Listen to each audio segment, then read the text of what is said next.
Good evening.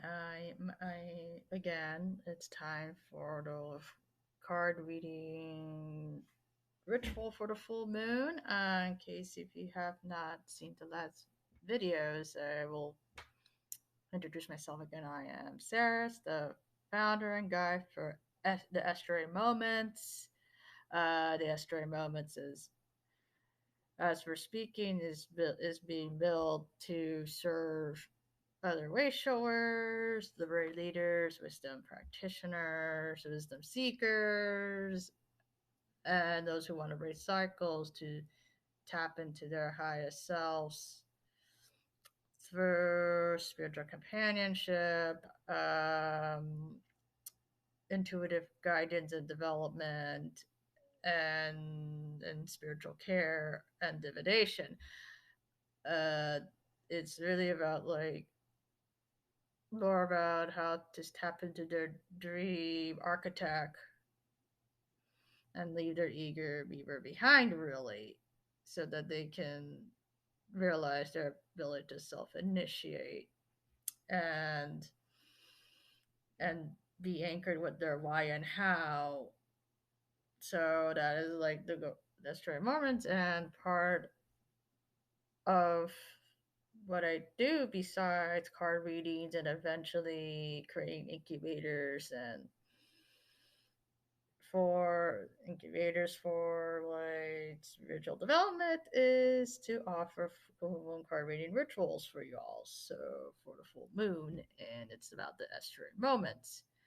So we're going to go through the way it works. Usually, is that there is usually a ritual to ground in.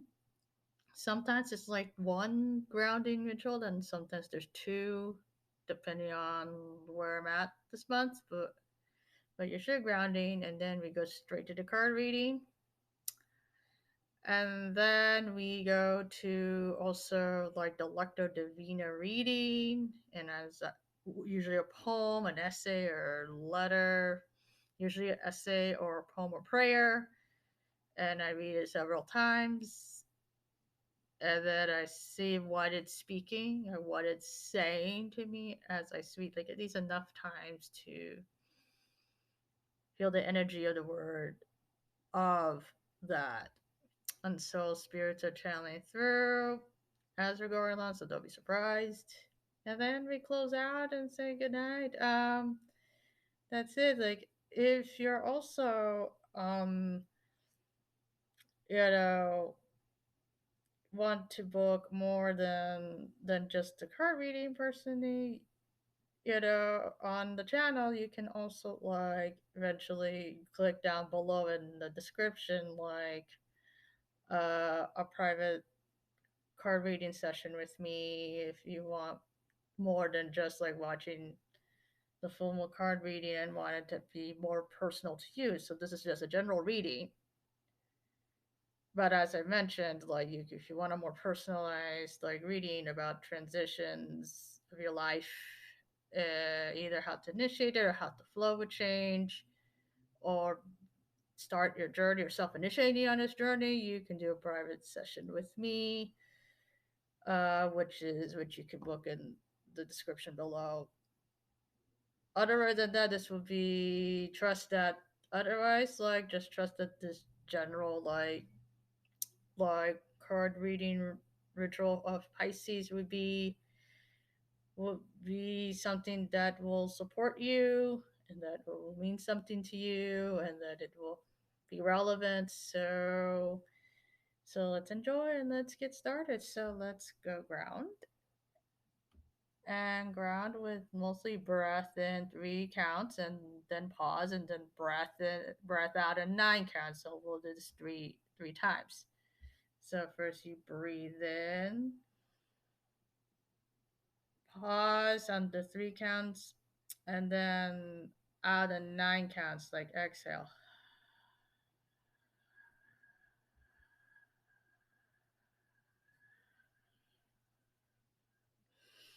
Now you breathe in 3 counts, 3 counts, pause, and then out in 9 counts.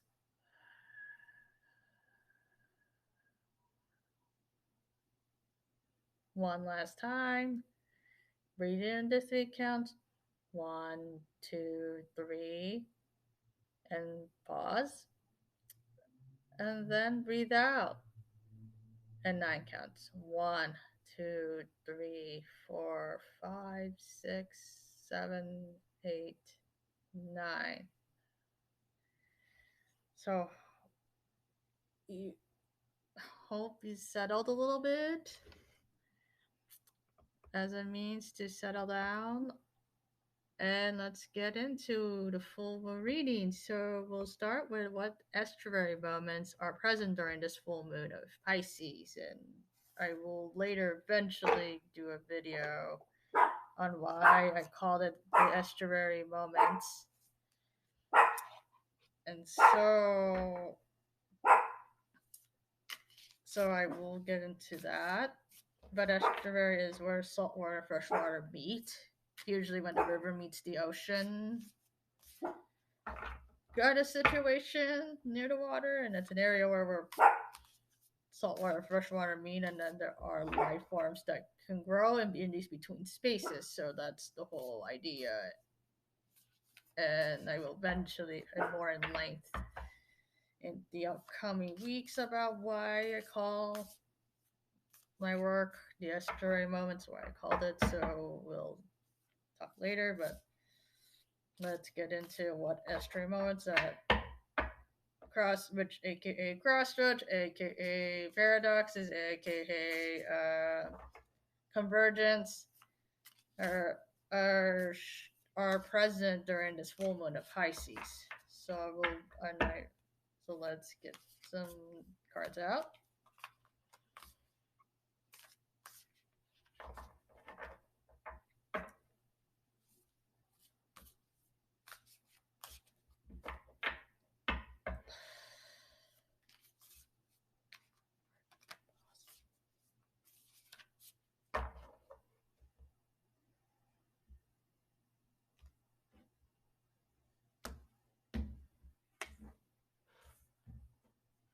Okay, let's see.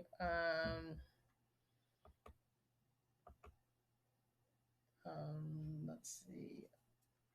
One, two.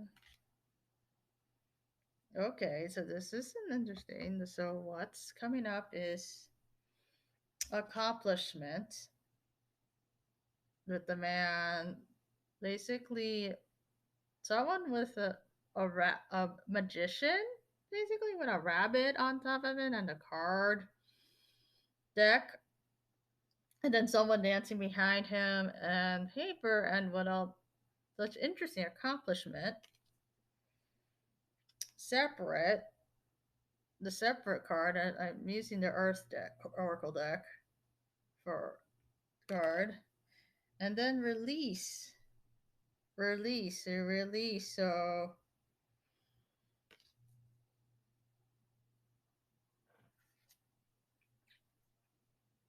this is not saying anything that that accomplishment.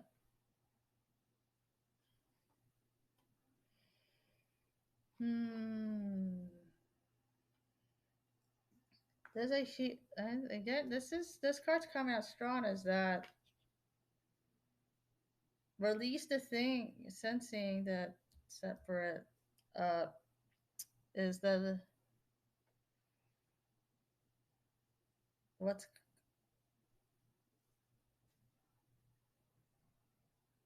it can read in multiple ways. It can read as release the things. It's called what's present is releasing things that separate you, that silos you from life, basically. And I know that sells you, but it also like it puts you at distance between yourself and your actions, so to speak. So it is allowing to separate the things, most likely conditioning, beliefs, thoughts, emotions, whatever is ready to release and composted to the ground, that it separates you from what you have or what you have accomplished already or what you have accomplished already. And there's a another aspect, being present to what you have accomplished is also be present to what you long for, what you're longing for, what your divine dissatisfaction is. My term coined divine dissatisfaction of what is there. So this release is like a circular, and there's two little circles. It's the moon, and there's the crescent, yellow on top of it. So there is a huge, from this energy. It's like losing the grip on something that is called to not only be released but be composted.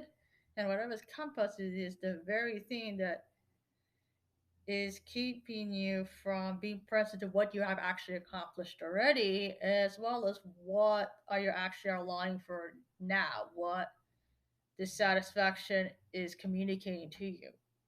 So what is going on? It seems like what's best right more is that you're at a place where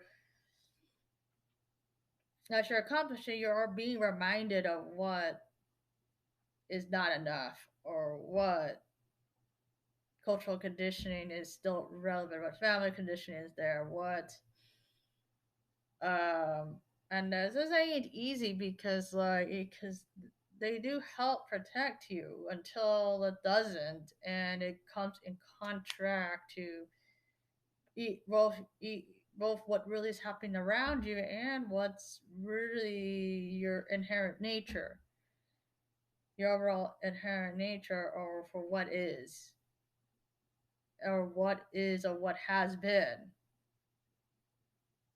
So there's more to release than just be present with it, but it also needs like a unfolding of narrative, also, and re-seeing different past narratives in a different light as a result of discovering what you have not discovered before as well. That's also a form of declination, not just letting go of the past, but also discovering a different one, a different present and past that you never thought it was there, that your context isn't wide enough to see it.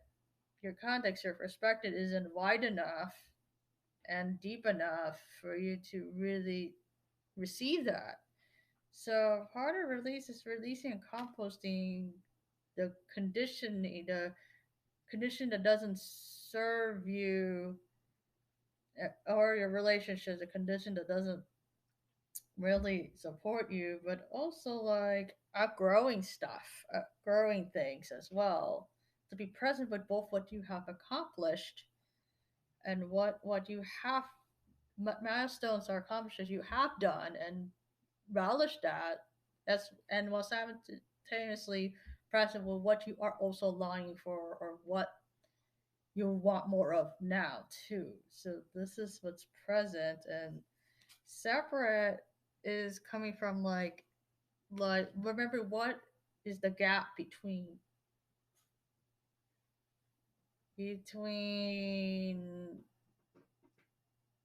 what are your aspirations and what you are currently, and know which is the aspiration or yourself. and and it's not always a straight line because there's a lot of things externally that need to change, but it's more complicated because it's not just you changing it, but enough collective power has to be enough for that collective change to be wanted, and you are only one being. The only thing you can do is really control an aspect of your life, both externally and internally. And even control isn't even the right word for this. So, so what's going on is receiving composting things that don't support your highest good, that don't allow you to be deeply in touch with what's really present and what's in the past, and or a past that help or your context at all, and then start getting present with your prior reference and recognize how have what that you have reached a certain level, and that there is still a longing that's there. You don't have to fulfill now, and you don't have to, fix your dissatisfaction either. You just let it sit there, you know, as well as just simultaneously celebrate what you have achieved, or what milestone you have reached, or what you have actually done today, what you actually got to do today, or what you are close to getting to done. So this is like where it's going for that, for the estuary more what's occurring today. And now let's look at um, what's being called to being released. The the now the tarot. So let's look at what's three rows. What's being cleared and released as a result of this estuary moment that is happening right now. So let's see what the tarot has to say.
So let's see what cards are showing up. Nope.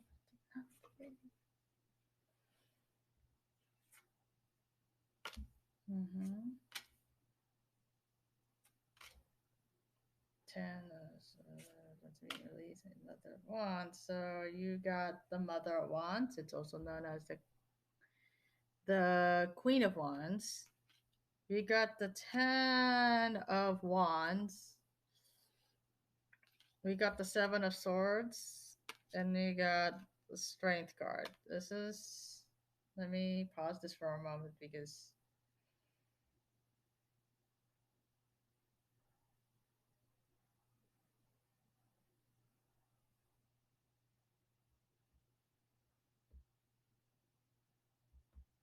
Yeah, this is it. So, starting with what's being released, we'll start which I felt spirit it wants me to read from. So what's being released, the Seven of Swords is basically betrayal and deception. Basically, this hiding, like you're withholding back something, like being out of integrity because you want to control the situation, or you want to control how you express or come off in hope that no one finds out about something. So what's being released as a result of the estuary moment that's occurring, that is this conditioning that you cannot fully own the not only your own truth, but what's really going on around you, and how your own truth being affected by it. So the seven and feeling with the Seven of Swords, which is it's a challenging one about deception, self deception, getting around of of the straight truth kind of feeling. This is around like letting go of what's being released is this unchallenged assumption that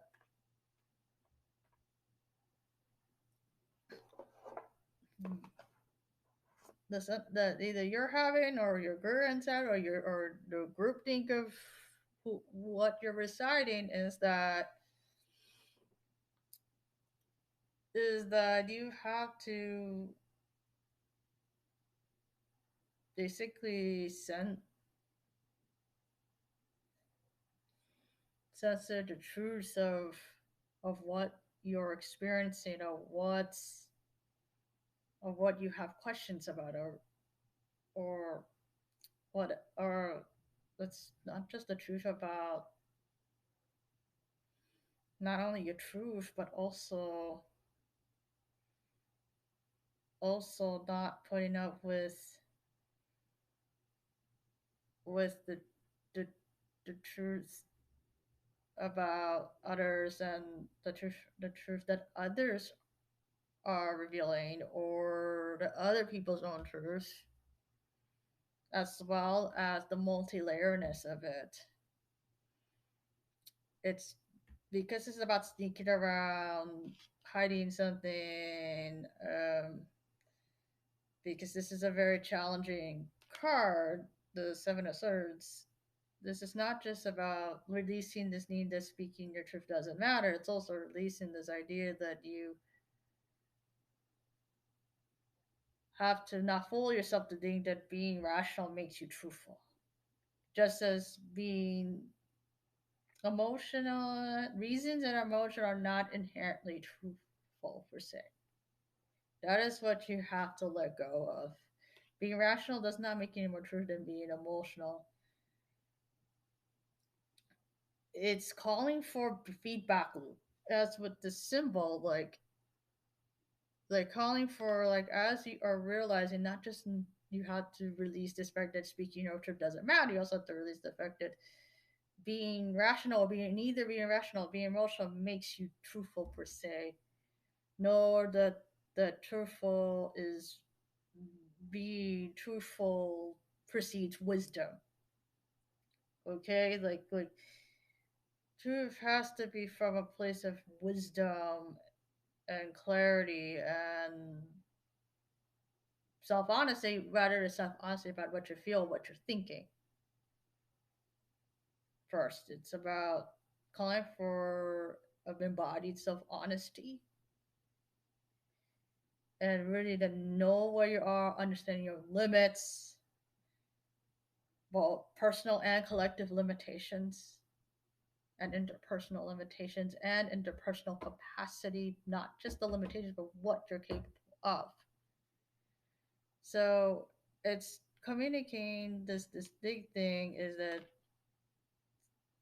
like you're just partly you're get used to people deceiving themselves and you deceiving yourself mostly because we're bombarded with what loads of people's desires being imposed on us that if we express our wishes and desires openly, we are gotta fear that we're opposing others on them because we have no model of expressing our wishes and desires. You know, with that in a way where you don't resort to imposing on them. But the answer to not opposing on them is not neither um, to be of to afraid of impact either. Like your expression has an impact. It's not the same thing as imposition. We live in a cause and effect universe. We also live where everything is interconnected, regardless of our illusions of not being connected. Everything has an impact, and I don't mean both on a personal level, on a collective level. is what impact you could live with, but it's not the same thing as imposition. But we're so used to feeling like you imposing on someone as the answer to everything that when we express, we're afraid of. We have the right fear, but then we tend to think that not having our desired declaration should not have impact is somehow the solution to not imposing, which is a form of lying to yourself, which is a form of lying to other people, which is a form of that. Which part of the solution is that part of it is having truth telling and truth embodiment be rooted in wisdom and sensing, rooted in sensing and just be like,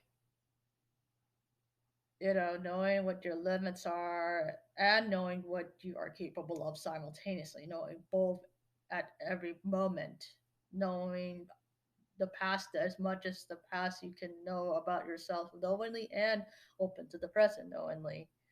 That requires letting go of mental games, thinking that being rational makes you more truthful or being emotional makes you more truthful. No, or truthfulness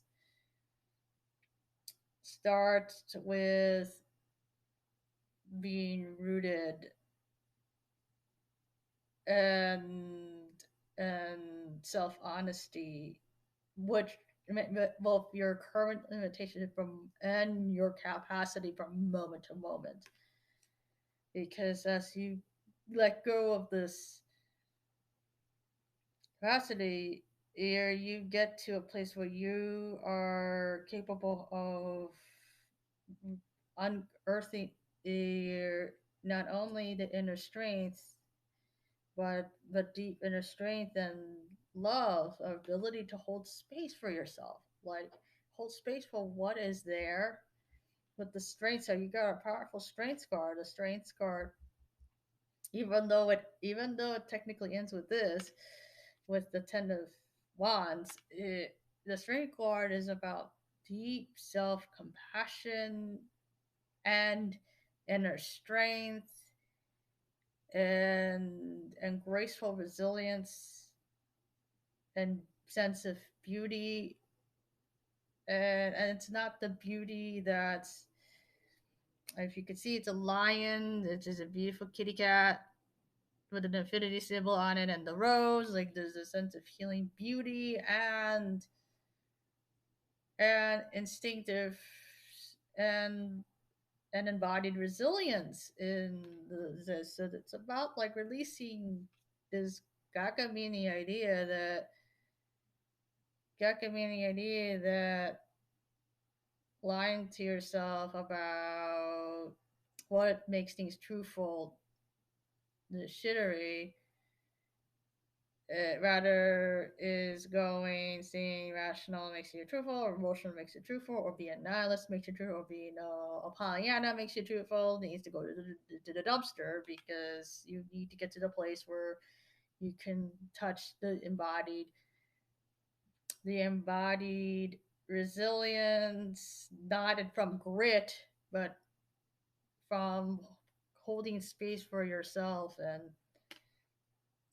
being in deep self compassion and a sense of your own beauty within, like and within and in others, seeing that in others, seeing it in yourself. With this beautiful line of both majestic and tenderness. So there's this. It's like the softer version of Chariot, but unlike the Chariot, where it's just like boisterous, boom. This is more like rooted, like you could tell this person is just resilient. It's just deeply resilient, deeply hold a space and solid, but yet there's a softness and beauty to that way of rock strength and fierce protectiveness and self witnessing that that you want to be able to get to. And as you get to it, you will requires you to, you know, embrace your vitality, embrace the, the Queen of Wands, um which is like invigorated, being in like taught the sense of vitality and invigoration and initiation and vibrancy and liveliness, as well as like with the snake. The snake is like, I'm getting a call for name Shakti. Like, you gotta look it up what Shakti, but touching with the sacral energy, like being in touch with your sacral energy, like the sacral and the root energy. Like I mean, chakras, they're major energy versus more to the chakras than the 7 points, but chakra representation is red, and the sacral chakras are is the is reddish orange, and for those who don't know, the root is the base. Historically in the perineum, mostly your legs. It is grounding, it is footing, earth element is also that root of sense of home and internal security, be able to sense of direction. The sacral represents the water element, which is more of where your overall sexual organs, your hips, lies.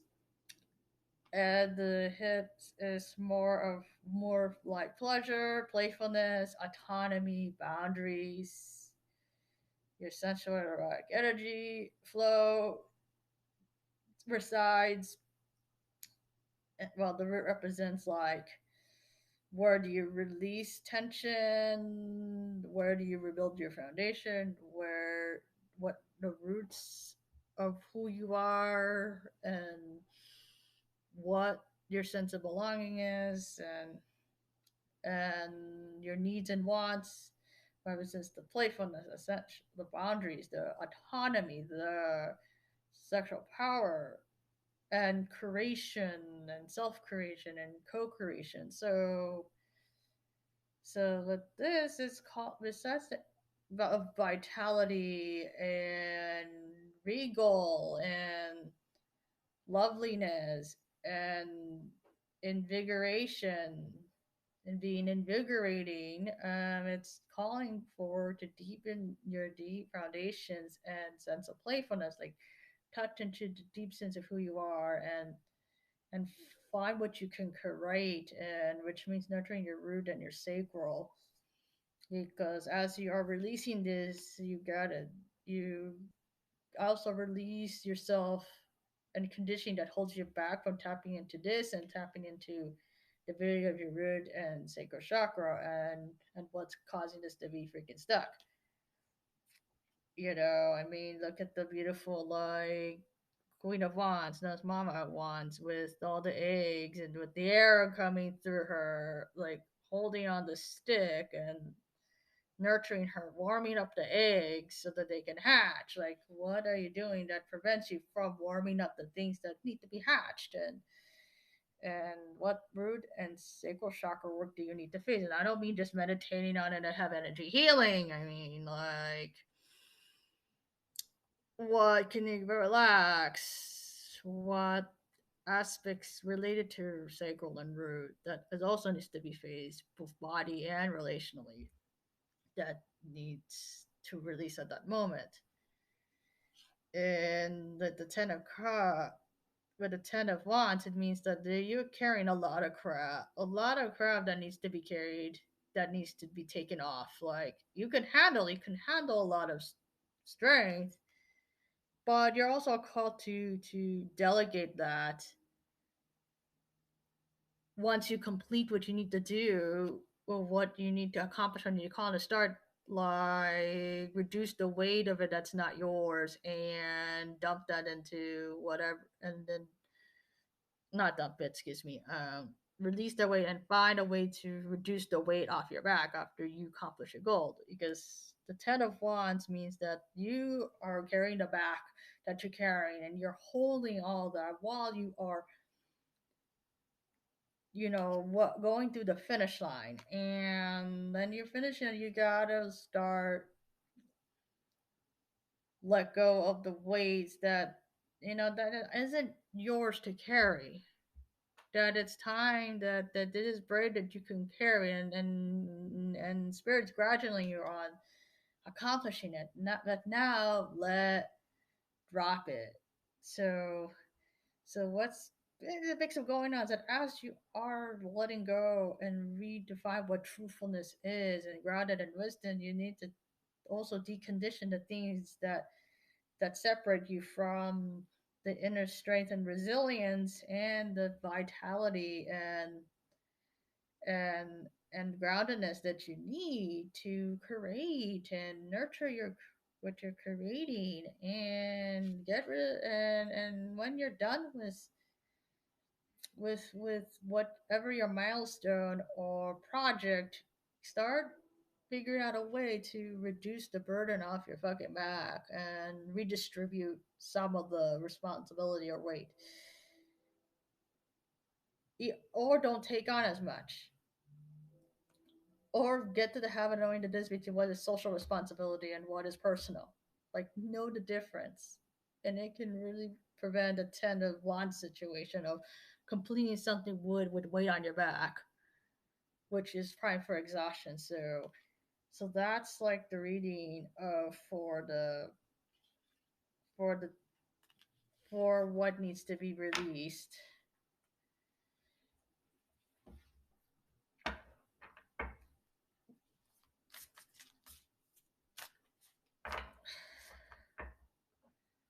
What So now what's being fulfilled? What's coming to fruition? What's being fulfilled, and that you could be grateful for as a result of this estuary moment?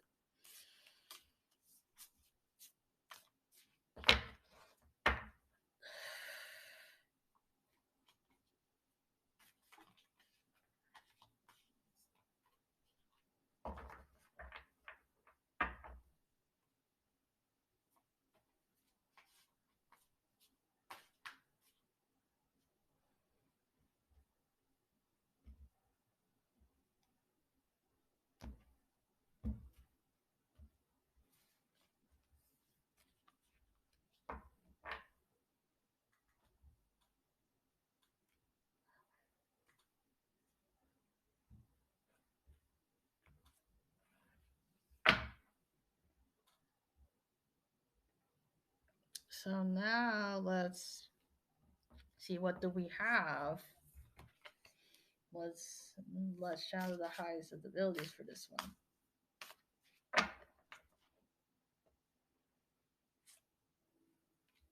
Hmm.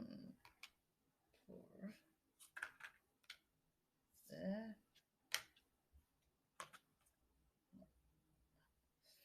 So you got the Father of Wands, the Black Swan, the beautiful Black Swan. You got the Son of Swords. You got the Four of Pentacles, which is holding together. Then you got the Ten of Cups, which is all like filling each other with rainbows, with water rainbows. Mmm.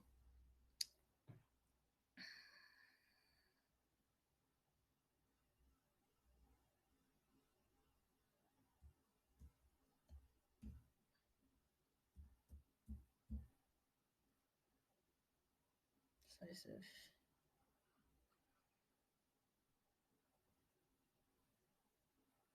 So this is what's being fulfilled, is creating emotional balance and being truly present with what you're feeling or emotionally. So I am honored this is like a beautiful, beautiful way of like what this father wants. It's like it's calling for emotional balance. So now what's being fulfilled is a sense of not only emotional balance, expa- ex- expanding your capacity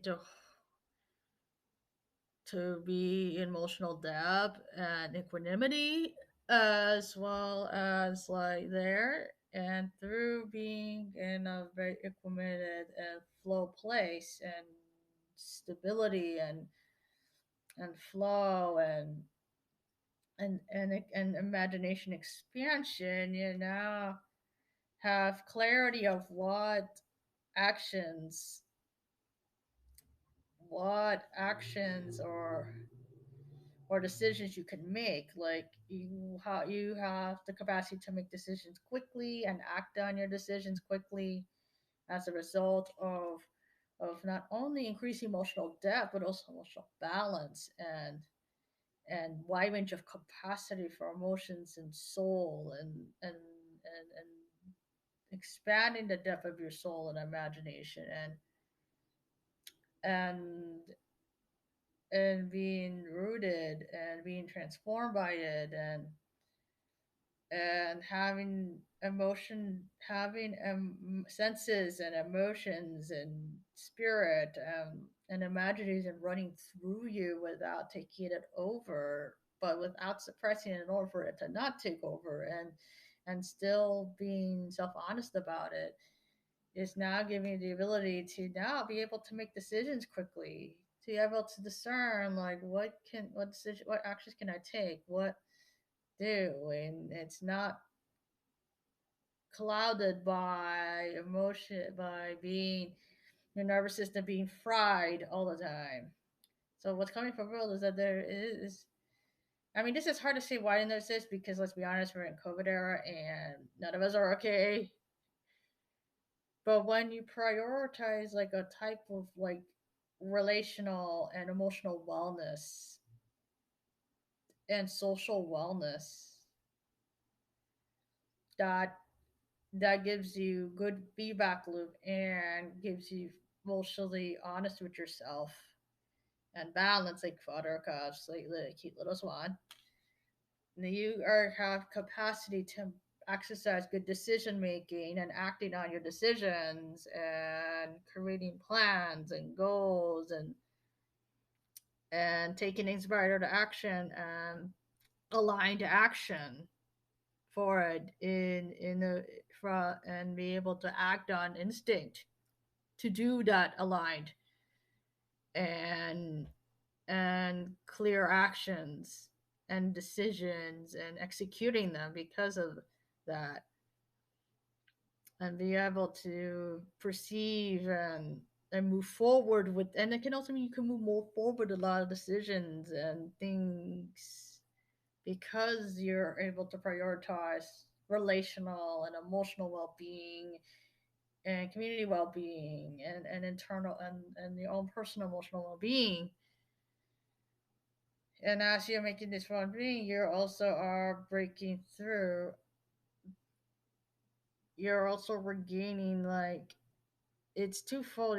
You're break Look, I'm feeling this energy of not in this case of just hoarding on or what you're hoarding on, but since what's being fulfilled is in this context, because this is about fulfillment, it's about some form of financial or health stabilization happening. There is some form of things stabilizing. At some point, as you're moving forward, things are starting to stabilize. And this is the pentacle. So traditionally, in a lot of things, it has a mixed connotation that it's stabilizing, but it's really stabilizing because you're hoarding money. In this case, this is a stable. You are stabilizing your sense of safety and acknowledge it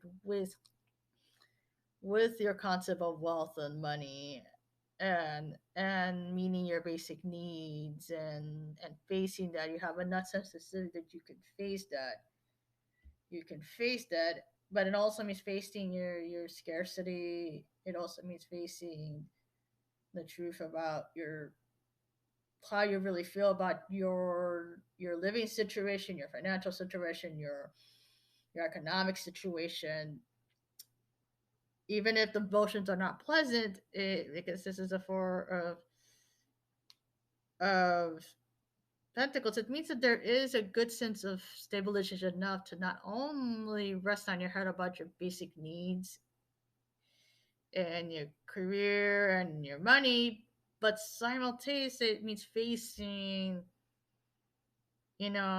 complex feelings about having a sense of stability, sense of financial stability and belonging, and as well as having some economic progress or some economic support, finally having some consistent economic support or support of your basic needs, and the feelings that are coming up. So this is a twofold destabilization in this context, because in this context it's not a negative, that there is enough to be able, now that you're mostly or this expensive, like all that good stuff, and be able to follow through some of the decisions you need to make, and aligned actions and aligned decisions,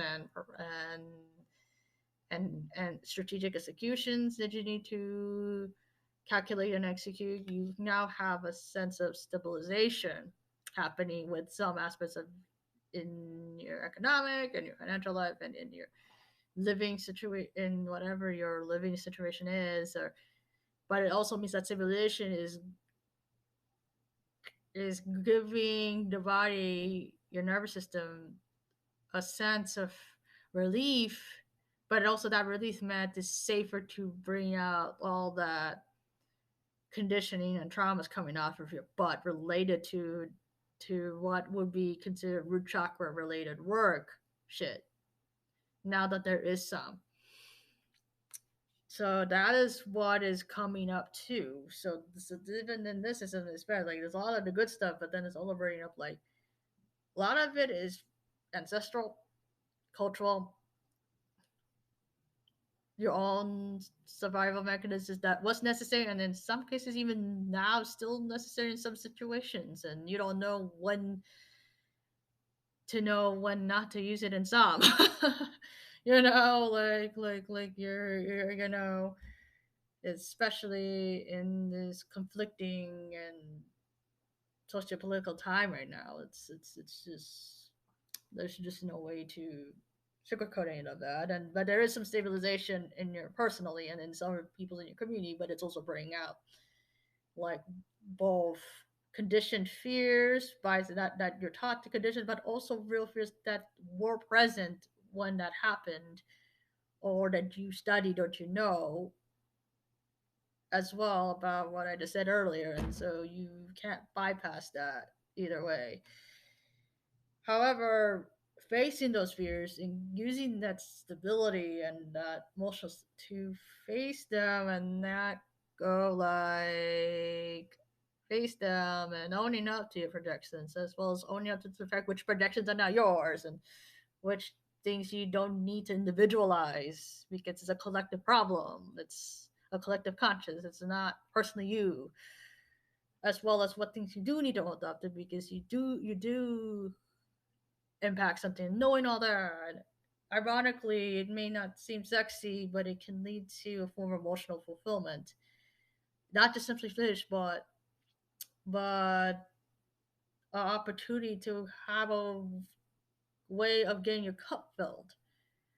Because you're willing to face those, you're going to eventually realize I want relationships or and connections that are willing to face that deep sense of self compassion and self honesty with myself, and realizing that I can have that too. It may be just only start with one, but that's a good start, and that I can capacity to receive these kind of things where so is part of our relationship, whatever, and connections in your life. So this is like very interesting on the bout of like emotional stability and balance and expansion and facing your insecurities and all that, and due to that you're able to get good with making decisions on things that you're called to make decisions of, and following through your aligned actions and your aligned decisions that brings stability. But as it brings stability, it also it makes your body feel safe to release some of the trauma. But to release the trauma means actually expressing it and having, which is normal. There's no, but it also means that it's not convenient if the situation is not the most appropriate place to express it, not because it's bad, but because it's just like, holy crap. Yeah, but that's hard, but you're gonna go through that because when there's an increase in the safety, there's also more things that want to express itself, like yay, which is a double-edged sword. But it's through that facing that double-edged sword is where you can realize to yourself, I am I like grounded in self-compassion and self-honesty, and distribute and a sense of distributed cooperative network. Like I can see that is cooperative, that can face these conditioning and this sensitive stuff, but can be still pleasant in a good sense of the word pleasant. So this is like what's being fulfilled, what is coming up right now as I'm speaking. And now let's see what the moon cards have to say about this. Moon cards. So the little dear moon cards. So I'm gonna do little moon cards, and this is what dreams to carry with you in this all this. And that's like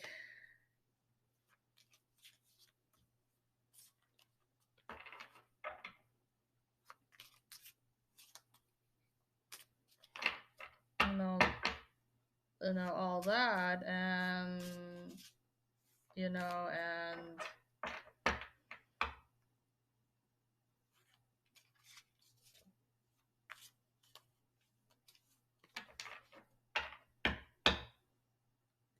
and all that. And so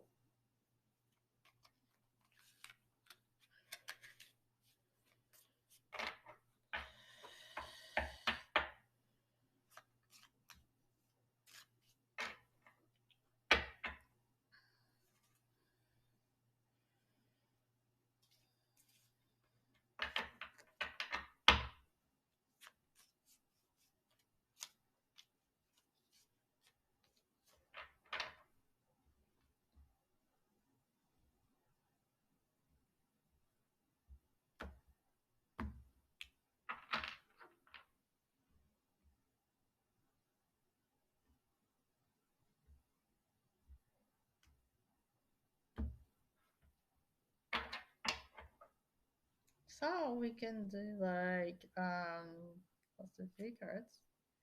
So there are okay, make the wolf first move and time to give and take. Feeling difficult. Yeah, that's good.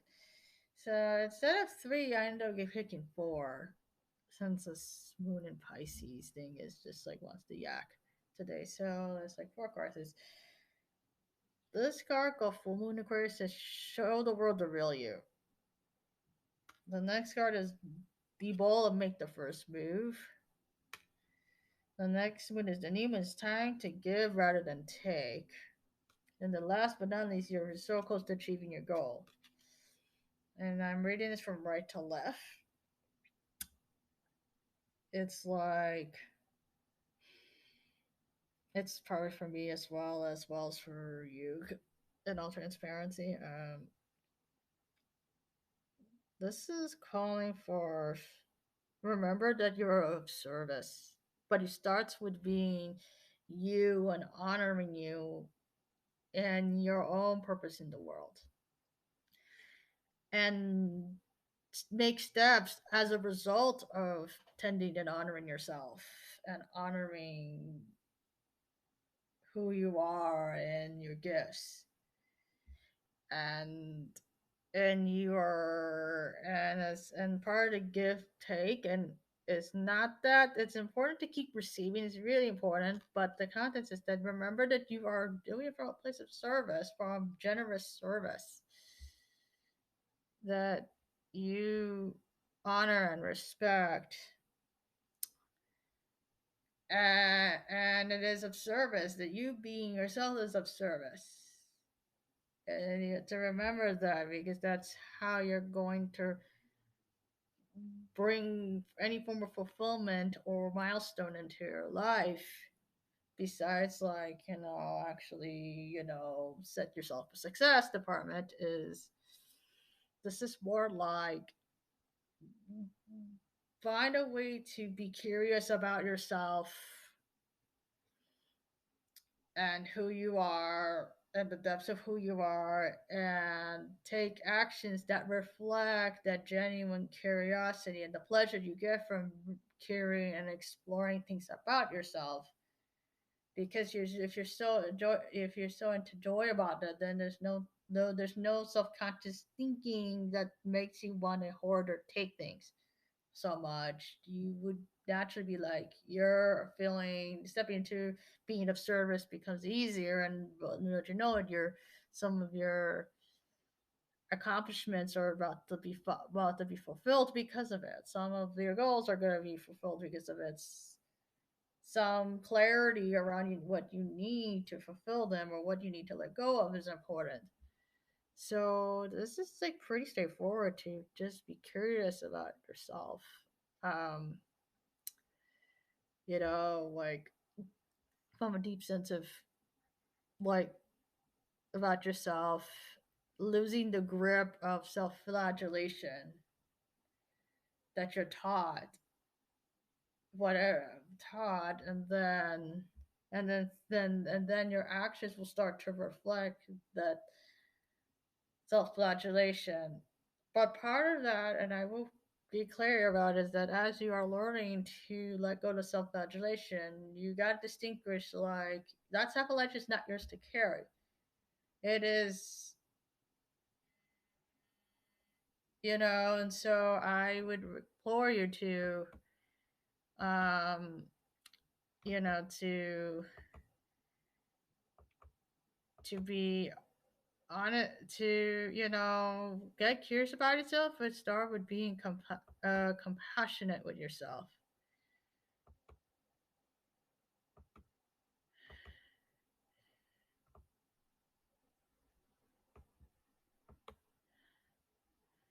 So yeah, i'm I'm glad that this is like a smooth ending. Like, it's just like it's being yourself, but also when it comes to being yourself, don't force yourself to be yourself and think that there's one way to be. Think of it as just like, just more of it, just like, okay, the what just be curious about yourself, be playful about your curiosity, and that is, and go create and start taking actions from that place. So that's from a genuine sense of learning. So that's where I can leave it, and let's with these beautiful cards, like these beautiful moon cards. And we'll start with like the Lecture Divina. Originally, there's a poem regarding that, it's about the Holy Spirit, and it's by the Hildegard of Bingen. She was a Benedict nun from the 11th century, 11th to 12th century. Um, she was a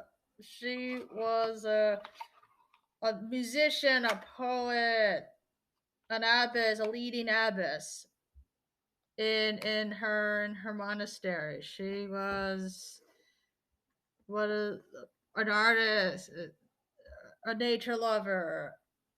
She's like one of the most, but she's also one of the most powerful reformers, which led to a situation as usual of thousands of years before she became doctor of the church, the main teaching saint of the church. She is a patron saint for writers and literary artists and music. Like she wrote things of music composition and of course like having visions doesn't fly in the church hierarchy at the time and even now. So but it was a powerful mystic and a powerful leader, mystic, Renaissance woman of many ways. Like she's just powerful, and there is a poem I can read out loud to you that is called "Oh Comforting Spirit, Fire of Spirit." So I can read it like two times, me just to read out loud, and then the second time I can sense what the energy is giving me as I'm hearing it. Oh, comforting fire spirit, life within every life of all creation. Holy, you are giving life to all. Holy, you are in anointing those who are not whole. Holy, you are cleansing the festering wound. O sacred breath, O fire of love, O sweetest taste of my breast, which fills my heart, which with a fine murmur of virtues. O most pure fountain, through whom it is known that God has united strangers and inquired after the lost. O breastplate of life and hope of uniting all members as one. O soul bolt of honor, yeah, enfolding those who offer blessing. Care for those who are imprisoned by the enemy and dissolve the bonds of those whose divinity wishes to save. Mightiest path which penetrates all, from the height of every earthly abyss, you compost all, unite all. You know, through through you, through you, cloud streams eat ether files, stoves gain moisture, waters become streams, and the earth exudes life. You always draw out knowledge, bringing joy to wisdom's inspiration. Therefore, praise be to you, who are the sound of praise and the greatest prize of life, who are hope and richness, honor, bequesting the reward of light. Take in.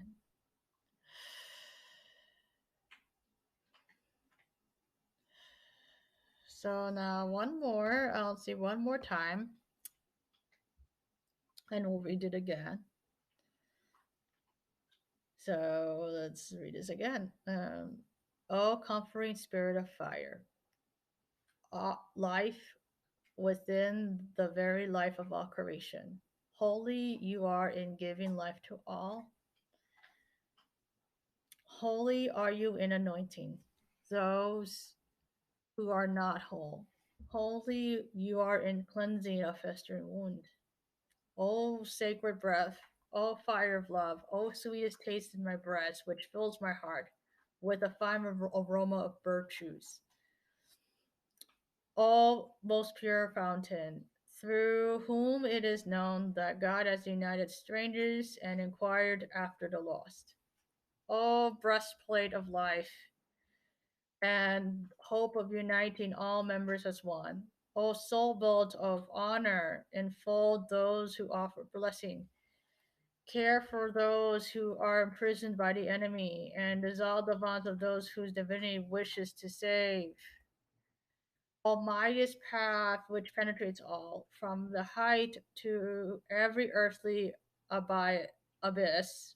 You compose all, you unite all. Through you, cloud streams, ether flies,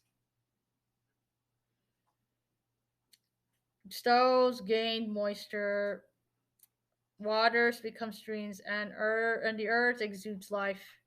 You always drawing out knowledge, bringing joy through wisdom's interpretation. Therefore, praise be to you, who are the sound of praise and the greatest prize of life, who are hope and richest honor, bequesting the reward of light. The words that stood out to me are spirit of fire, comforting spirit of fire, anointing, sacred breath, fire of love, fine aroma virtues.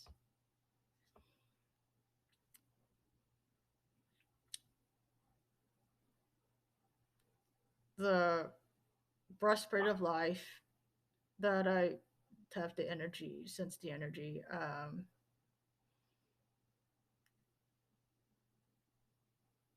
The what with is that you always draw out knowledge through bringing joy through wisdom's interpretation. That's beautiful, and and the energy that's coming to me through this is the importance of breath, the life force that's within Earth. It's this love of the earth and spirit and the skies, the elements. There's the love of the elements. There's also the love of humanity in this poem, as well as the love of humanity, wanting them to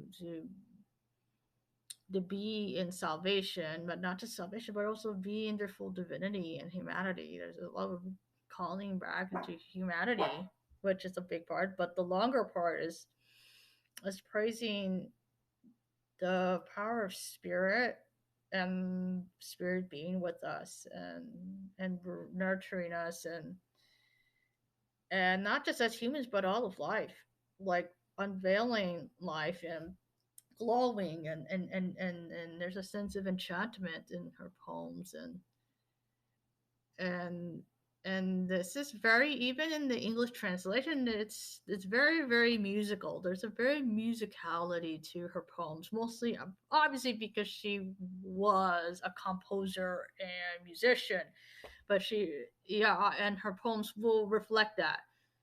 But there's always a sense of rhythm, like yeah, there is a sense of like rhythm to how this poem comes. This is like this warm fire, like the feeling that this poem is like, it's like a nice beautiful campfire, and that's like simple but it's so powerful and nurturing and just draws you, and it's like reminding you that the deep enchantments in the natural world and spirit exists with the natural world. And this is such a beautiful poem, and I can't wait to share it with you later again soon. And Hildegard is one of my guides and patrons, and she's pretty rad. She's rad, and that so I just want to share that poem with you and the energy of it, and that is it. Thank you very much for tuning in to the channel. If you want like more one-on-one reading, if you want a more personalized reading, the tree link to schedule is in the description box below. If you just want to donate and just like to support it, there is the description for the PayPal link, and you could donate there. You could donate or send money there. But other than that, like it's great. It's good to do this again, and we'll try this again next time. Like, thank you very much, and have a great day. I mean, evening for to me. Sorry.